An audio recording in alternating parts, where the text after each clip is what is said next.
Hello, welcome to another edition of Tie Time. It's been a while after the Falcons come off of their bye week. Ryan Vallon, head coach Ty Eichner. And coach, we got to go back a couple of weeks. The split against Mankato, we'll start with game one. It looked like things were starting to get away a little bit in the first period, but you guys were able to get back on track, and then Connor Ford with the overtime game winner. Yeah, obviously not the start we were looking for. Give up a couple goals real early in that first period there, but to our players' credit, they hung with it, and we got to that first TV timeout and said, hey, we've got to get involved in this game. We've got to engage in the battle and get more guys involved here, and we did that. And then Alec Krauser made a big play late in the first to get it to 2-1, and then going into the first intermission at 2-1 is certainly a lot better than it could have been. Yeah, and then the second game on Saturday, I think it was a pretty good effort. And it was a 2-1 game going late into the third period, but just unfortunately for your team, it just didn't end up going the way you guys wanted to. Yeah, again, it wasn't a great start. Again, we got behind, and then Alec made another big play, scored the shorthanded goal, and then it kind of went back and forth. Very similar to the first night. We had some really good chances in the second period, and we were playing hard. And we went into the intermission after the second period, and we talked about, hey, let's get out there and let's get as many pucks on net as we can, and maybe we'll get a bounce, or we'll find a way to a puck will have eyes, and we'll tie this thing up, and then you never know. And unfortunately, that didn't happen. But we were playing. You know, the first 10 minutes of the third period were even, and both teams had chances, and then they did exactly what we were talking about. They had a puck that kind of had eyes and snuck through between Eric's arm and his body there to make it 3-1, and even at 3-1, you know, we got the breakaway.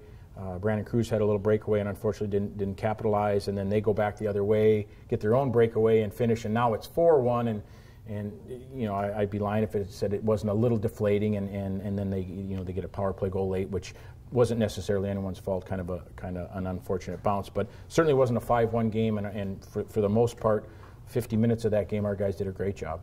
Two individuals I do want to mention.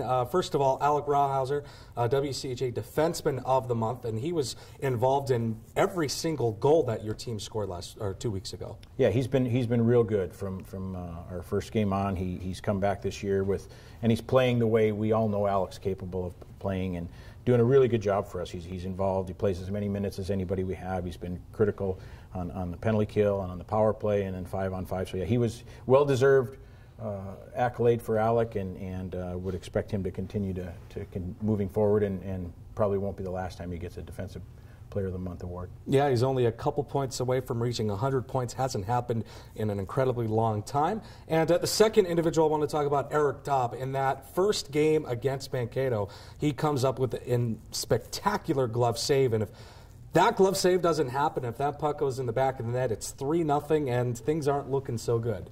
Yeah, he was real good Friday night, and real good for the most part of the entire weekend.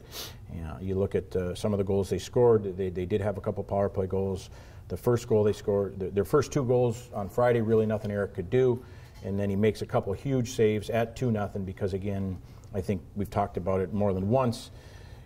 At 2-0, you're looking up at the clock and you're wondering, are we going to be in this game? Or we've got a bunch of new players in this game.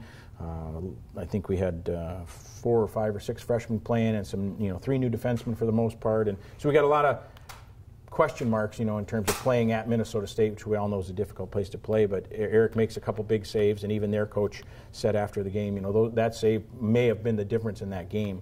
And then we started to play, and so yeah, Eric's play was really solid. It was nice to see Eric have a real good weekend against a real quality opponent. Yeah, Mankato has risen up to number 1 in the polls. Bowling Green remains at 17. So now flipping over to this weekend, after the bye week, the team will fly out to Anchorage, Alaska to take on the Seawolves, and the Seawolves are coming off of a win and a tie against Alabama Huntsville. So it's the WCJ conference play continues up in Anchorage.